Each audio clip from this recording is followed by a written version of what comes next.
if you look closely, you'll see that Mr. Franklin is wearing, it's hard for me to show it to you, is wearing a dirty, muddy, ripped up jack-o'-lantern scarfie. And that could only mean one thing, and that is we are in October, of course. And indeed, that's where we are. This is the October edition of Marvin Gardens 2018. And as promised, this season has definitely changed. It's only, it's before 4 in the afternoon and the sun is already pretty low on the horizon. We've already had a first frost and going to get a nor'easter, not a snow event, but a nasty, windy, cold nor'easter blowing up the coast starting tomorrow. So we're going to be putting away more of the summer stuff before that thing hits. But let's see if we can start here in bed number 1. And this is the brassicas, of course. And this is still the original planting of cabbage, and we've been harvesting little cabbage heads that have come off as kind of side shoots. That's the first planting of broccoli. We've been doing the same thing, except for that's what happens when you forget to harvest the little head in time. It blooms. And then we've got this row right here is cauliflower, and it's disappointing. That's the second planting, and it really wasn't. I mean, it was quite a while ago, and they have just never produced any heads for some reason, and I don't know why. It's doubtful that they will produce heads before, a hard freeze, which I think will pretty much do them in. And we did get some good heads off our second planting of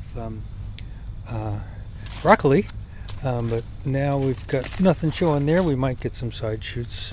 It's hard to tell.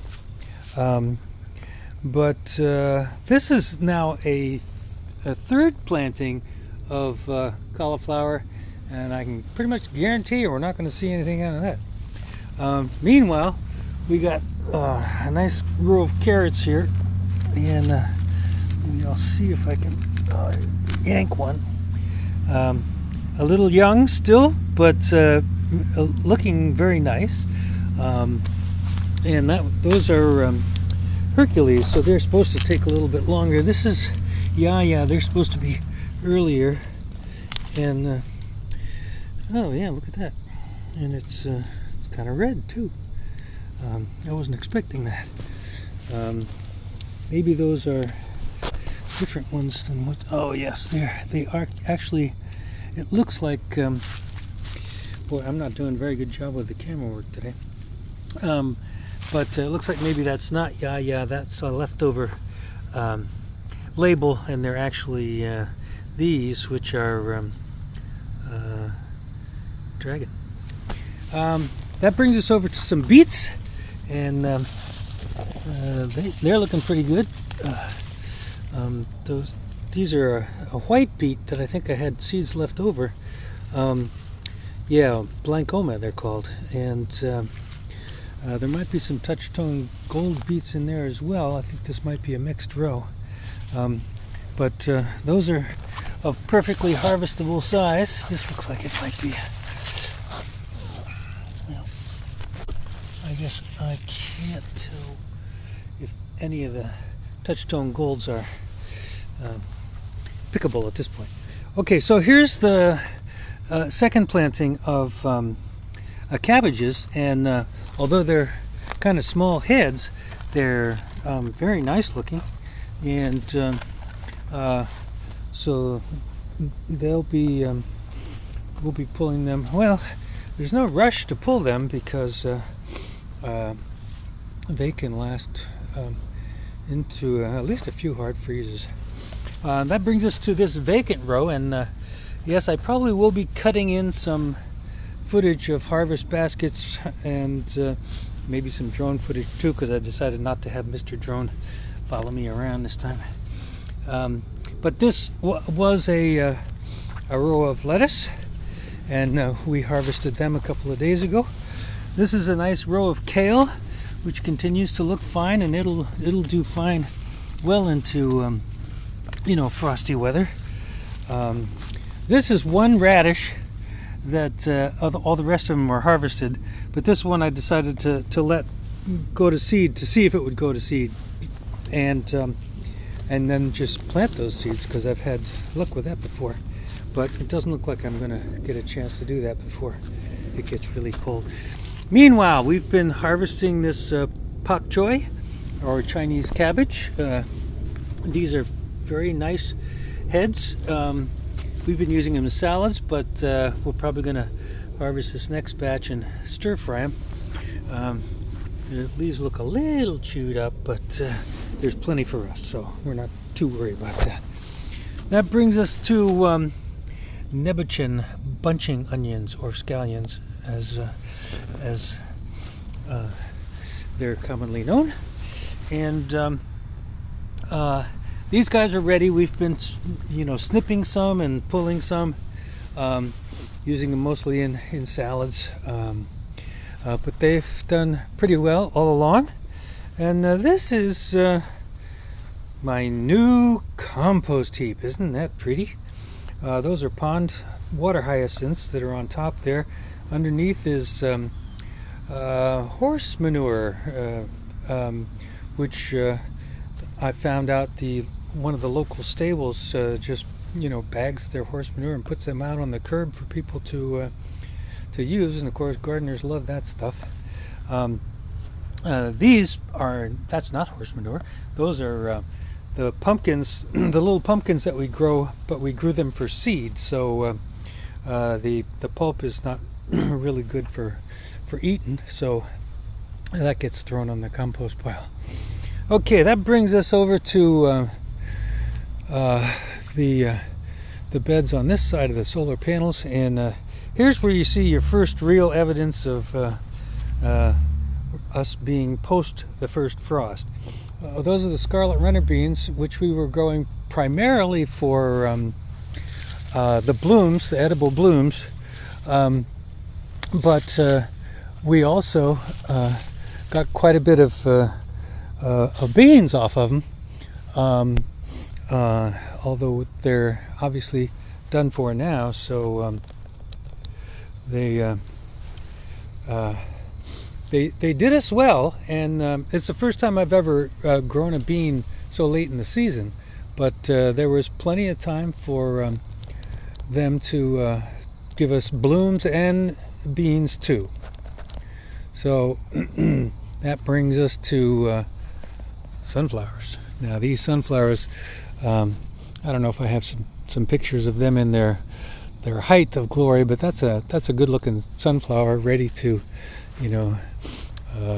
remove the bloom and rescue the seeds before the birds get to them.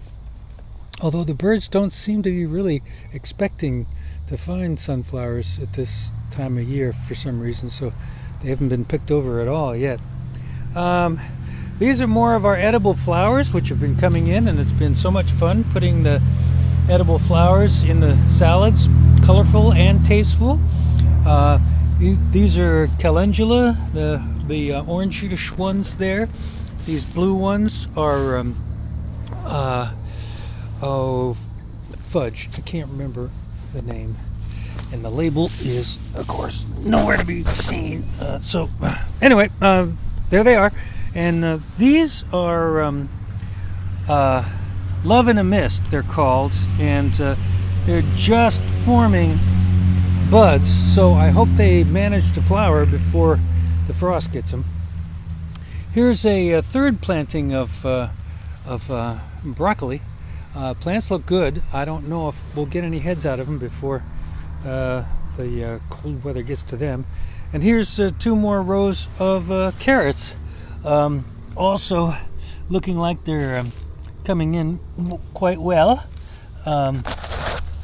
Maybe ready to be harvested. As a matter of fact, oh, that's a split one. But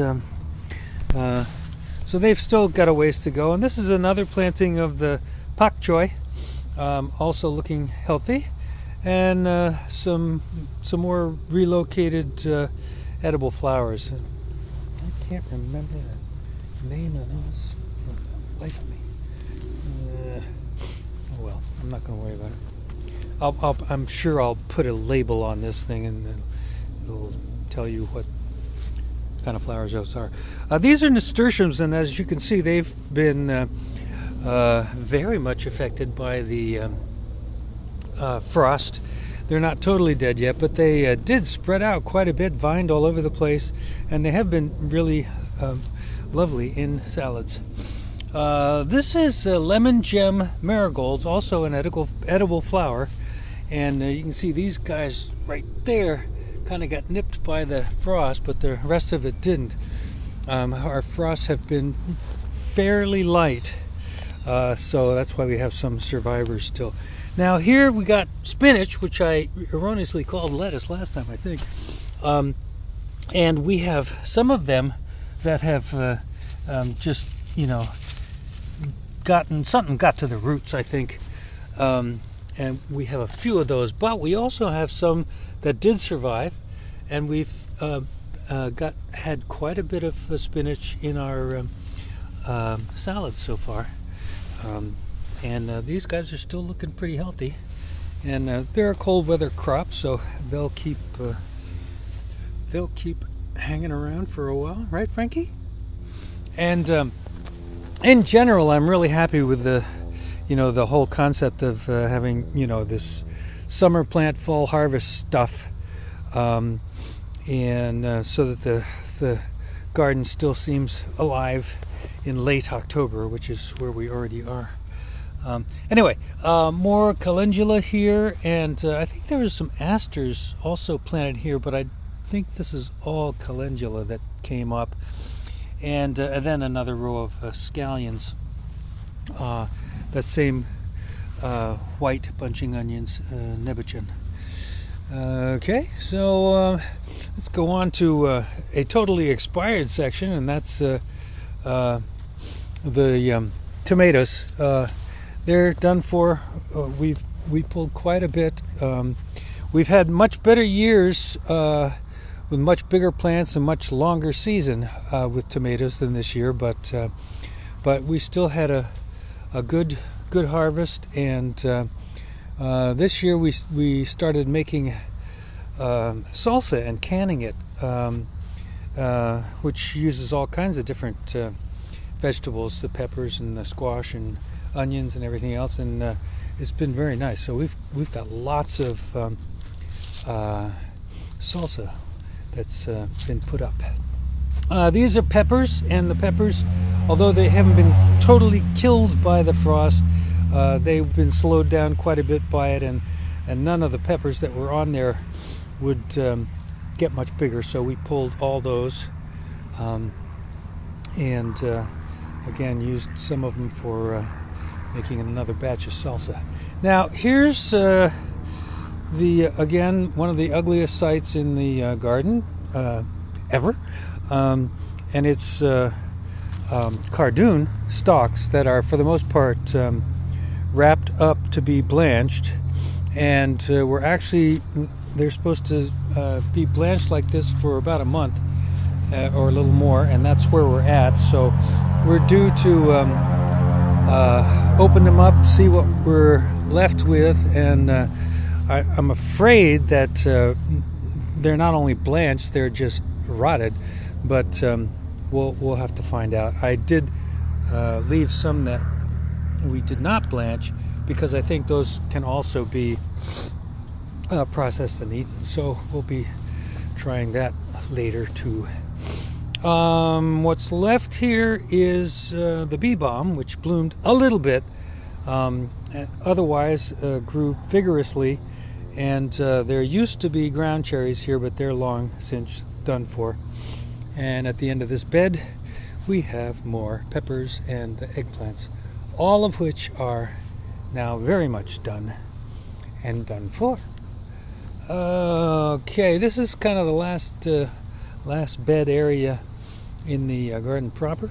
This used to be summer squash, and here's another area that pretty much always goes with the first frost, and that's beans. These are all lima beans.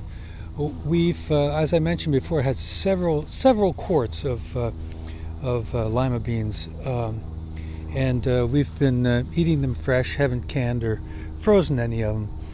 But we're obviously done for here. We're not going to be seeing any more of those, so all that remains is to take those vines down and put them on the compost heap. And then you may recall that this is where the winter squash used to be planted, again long since done for and replaced with a couple of varieties of marigolds, including those lemon gems. So Franklin, I think that's about it. I mean, I can point you out to the corn harvest, but of course that was all done a long time ago. It didn't bother to take the corn down. Oh, there's lots of deer over there in the next yard passing through. That looks like a herd of good, maybe 10 or so. Anyway, we also decided to try to look up and see if some of the mushrooms that came up all over the property were edible, and did determine that we had a couple of varieties and harvested a few of those. And the other thing that we tend to harvest on the property that's not in the garden proper are crab apples. And Vanina just picked these yesterday, and that's almost enough for a batch of jelly, a small batch of jelly. We'll probably pick some more and look around. But all the fruit trees have been kind of touch and go this year, mostly go, with the same problem that they had last year, losing all their leaves and not producing any fruit. So that's what happened with all the apple trees, including some of the crab apple trees. And but the pear trees and the stone fruit, in other words, the nectarines and the peaches, just didn't produce fruit, but they otherwise seemed healthy. So we might get a fruit year next year with those guys. And I think that's pretty much about it for the garden this year. Not this year, this month. Like I say, I might get out and do some overhead drone footage and cut some of that in. The pond is also winding down, and most of the water hyacinths we've pulled out of there, and the flowers along the waterfall were actually clogging things up. But the water hyacinths were not done in by the frost, and I don't know if you can see peeking back down in there. They're actually still blooming, amazingly enough. And this tub, they're still alive in this tub too. But eventually the frost and the ice will get to them. So that's pretty much gonna do it. We're getting ready to, bring frost-sensitive plants like these lilies here inside, and also some of the plants that are in these two sort of fountain tubs down here. I'm sure I'll have to extract a few frogs from them as well, because every time I have looked up to this point, I've seen some evidence of frogs being in there. But we'll bring, one of these inside to winter over some of the plants and get completely converted to the cold weather season shortly. So that, my friends, will do it for October 2018 Marvin Gardens. And hope you're having a great fall. You have a great Halloween, and that, of course, is always the kickoff to the grand holiday season, which we always look forward to. So that's going to do it for us. This is October 2018 Marvin Gardens, and we'll see you next month in November, Turkey month. Bye, y'all.